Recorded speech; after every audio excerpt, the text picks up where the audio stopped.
Hi, first graders. So, Miss Clark and Miss Williams came to me and told me, Mrs. Wallace, the first graders are learning how to be assertive. And they said, do you have any books that kind of teach about assertiveness? And I said, why, yes, I do. I do have books about assertiveness. And so, that's going to be what we're talking about. And you'll see on my title that my book is called The Band-Aid Chicken, a story about resisting peer pressure. Now, maybe peer pressure is something you have heard before, or maybe it's something you haven't heard before. And what peer pressure is when your friends or your classmates or other children are doing something that's a bad choice, when they're making the wrong decision, and you feel pressured to make bad choices because everybody else is. And that can be the other way around. Peer pressure can also be when people are doing good things and when you're encouraged to do good things to fit in. But that's what peer pressure is when you do something just to fit in. And so our story is going to be talking about something bad that happens. But what I want you to look for is I want you to see when a chicken is being assertive. Because you can be assertive in school. Like when you don't understand what a question is asking, or when you're confused or something, you can be assertive by raising your hand and asking the teacher for help. That's one way of being assertive. But today I'm going to talk to you of how can you be assertive to children that are the same age as you are and people who are making wrong choices. So here we go. My story is called The Band-Aid Chicken by Becky Rangel Hinton. It takes courage to be brave. No. I think being assertive could sometimes mean using the word no. Being assertive could mean when you're seeing something happen, and when you don't like it, you stand up for yourself and you say no. That is not okay. So let's see if Band-Aid Chicken uses the word no to stand up for himself. All right, I'm gonna get close so you can see the pictures. How many of you have ever been picked on?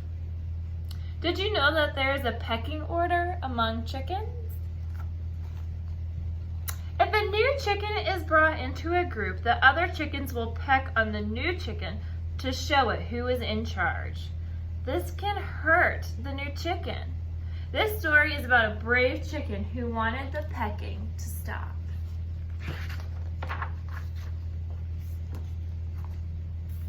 Once upon a time, on a little farm, there lived a brood of chickens. All the chickens got along with each other. They were happy to be living together.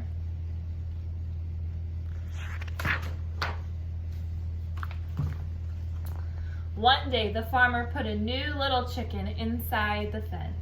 This chicken did not have a family, and she was hoping to make some friends soon. But before she could say hi, all the other chickens started pecking on her head. Ouch!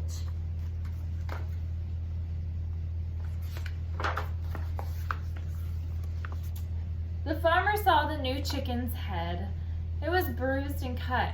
The farmer covered the sores with Band-Aids and said, I think I'll call you Band-Aid Chicken.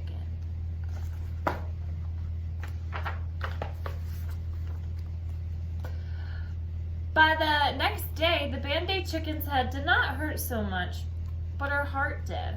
She was so sad that the other chickens will not even give her a chance to get to know them.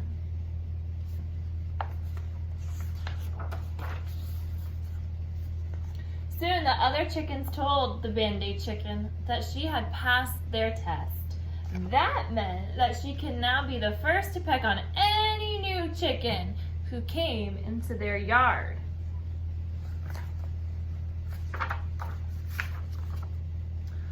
Before many days had passed, the farmer put another new chicken into the yard. What do you think? You think Band-Aid Chicken is gonna peck on her head? It was now time for the Band-Aid Chicken to peck on the new chicken. But the Band-Aid Chicken remembered how badly she had been hurt. She stood in front of the frightened new chicken, looked straight into her eyes of the other chickens, and said loudly, "No, no, I will not do it, no." "I want this pecking to stop with me," said the Band-Aid Chicken. "I remember how bad I felt when you did it to me, and how much it hurt my head and my heart." The other chickens were surprised, but when they saw the Band-Aid Chicken meant what she said, they stopped pecking too. The new chicken was very happy. In fact, all the chickens became a lot happier after the pecking stopped. All the chickens knew it took courage to change what had been happening. They looked up to the Band-Aid Chicken and respected her for the courage and bravery she had.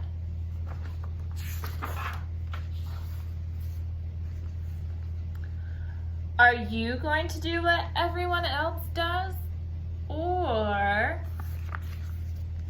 are you going to be like the Band-Aid Chicken, who had the courage to stop bad behavior and who helped her make the world a better place? And that is the end. That is the end of Band-Aid Chicken.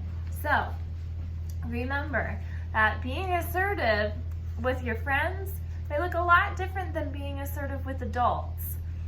Being assertive with friends or with your classmates or with your neighbors or who you play with could be you sticking up for what you believe is right. If you see that someone else is getting picked on or being treated misfairly, or maybe you're being picked on or treated misfairly, being assertive looks like standing up to that person and saying, "No, what you're doing is not okay," and move on.